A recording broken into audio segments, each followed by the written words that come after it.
सुलभ भारती मराठी पाठ्यपुस्तक इयत्ता 6वी पाठ 5वा सुगरणीचे घरटे.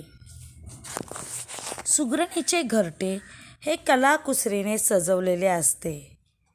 तिचे घरटे विणण्याच्या कसबीची माहिती या पाठात दिली आहे.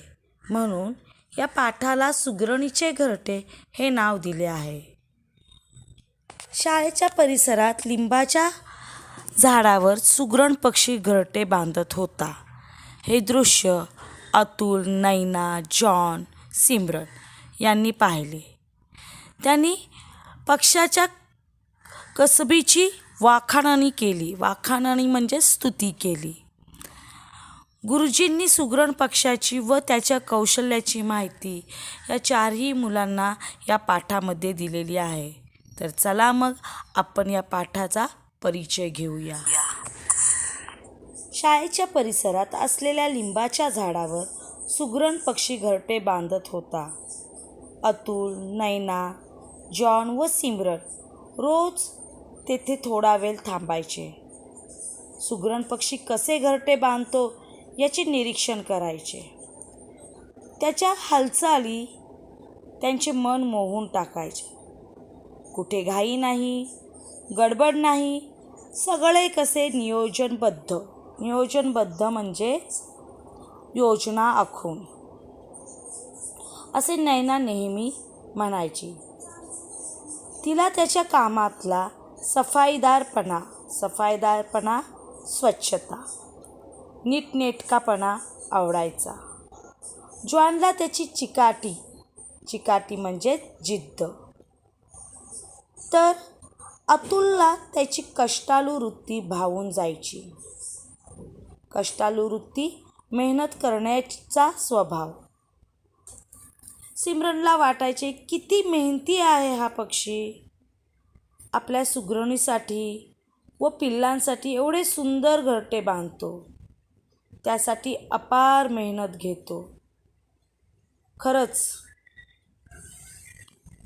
खूप जबाबदार व कुटुंबवत्सल पक्षी आहे हा. या पाठामध्ये 4 मुलांची नावे येतात: अतुल, नैना, जॉन व सिमरन.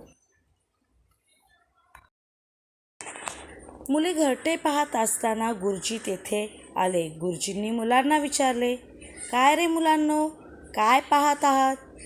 मुलांनी घरट्याकडे बोट दाखवले आणि म्हणाले, गुरुजी पहा ना, सुगरण पक्षाने किती छान घरटे बांधले आहे. गुरुजींनी घरट्याकडे पाहिले.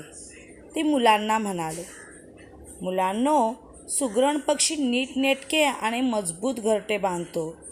गवताच्या बारीक पण चिवट काड्या गोळा करतो आणि आपल्या चोचीने सुबक व भारी घरटे विणतो. नक्षीदार विणून पाहूनच या पक्षाला सुगरण असे म्हणतात. अशी सुबक आकाराची घरटी तो बांधत असतो.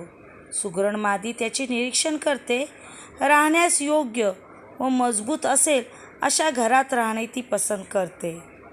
निंब, बांबलाच्या झाडाच्या फांदीला हे घरटे झोक्यासारखे टांगलेले असते. वादळातही हे घरटे शाबूत राहते.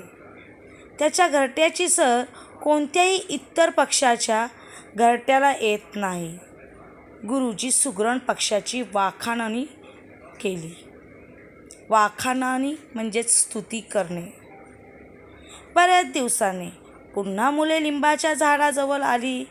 पाहतात तर काय, सुगरण पक्षाचे घरटे बांधून पूर्ण झाले होते. झाडाच्या फांदीवर बसून घरट्यांचे निरीक्षण करणारी सुगरण त्यात राहायला आली होती.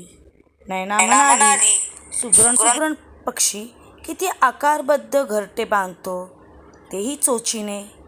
आपल्याला असे घरटे तयार करता येईल का? किती कसबी विणकर आहे हा पक्षी.